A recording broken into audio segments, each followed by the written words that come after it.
That's perfect. Junebug, come over here. Junebug, you over here.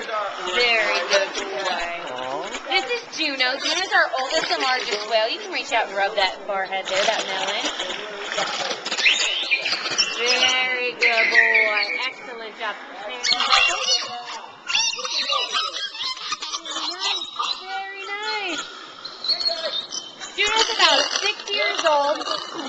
He'll be 7 this summer. You can reach out and rub his back down here. These guys are about 50% blubber, and that's why they're much more squishy than any of the other animals in the park. Yeah, when you get to meet the dolphins later on, they won't feel anything like this. You can really go ahead and mush your fingers in there.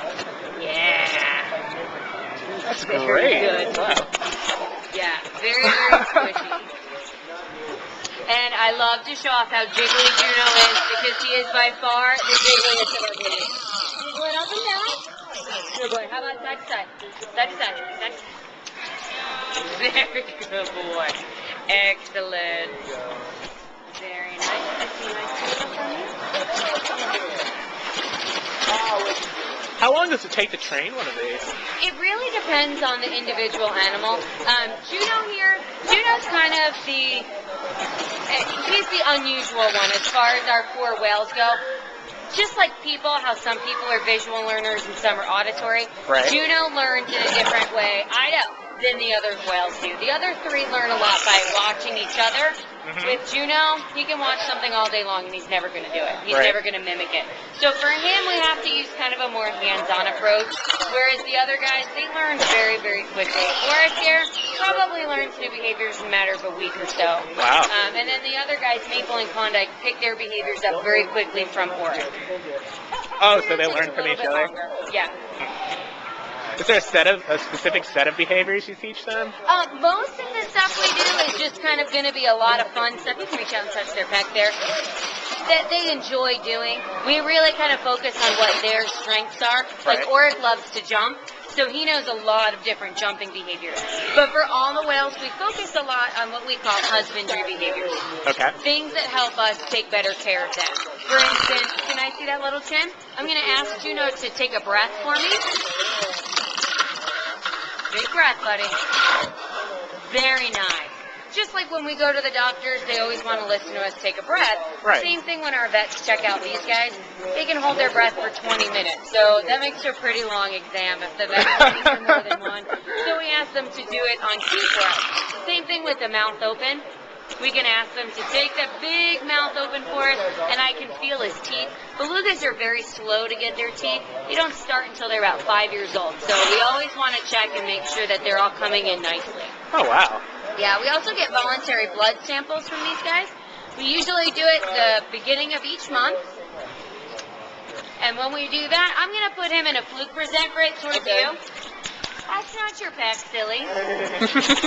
Since they can't tell us that there's something wrong, that they don't feel well, we kind of base it all on their behavior. So if they're acting abnormally for that individual animal, we may go ahead and tell the vets, and they may ask us to get a blood sample. But we do it about once a month, like I said, just to make sure everything's routine and everything's where it should be. Can I see that tail? Thank you, sir. Very nice. So are they responding to your voice, or are they responding to your touch, or both? Both. With this behavior, we teach them that if we move our hands down their body, they should move their body responsibly. Okay. Yeah. And then they put on the brakes once they get to this point. You can reach out and touch his tail here. Oh, wow. And that little line there, you can see it on both sides. That's his vein. That's where we'll go ahead and get that blood sample. Okay. Good boy.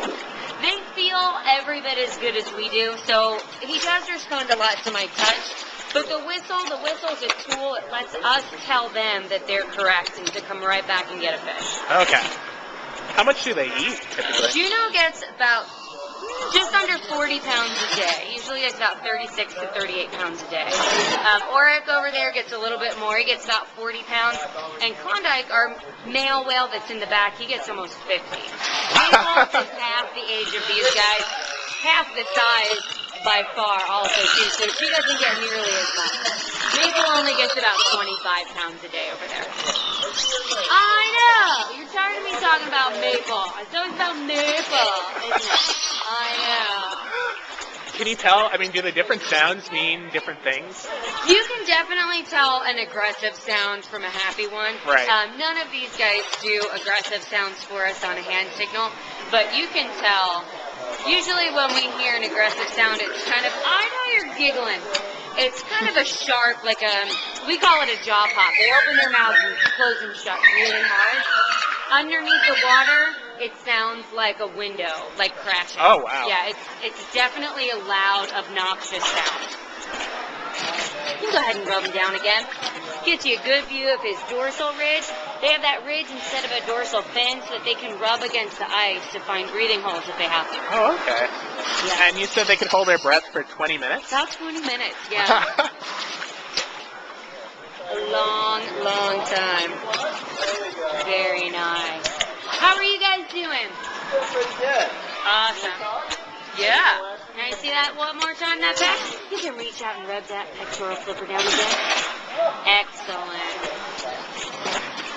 Here, you guys ready for last fish?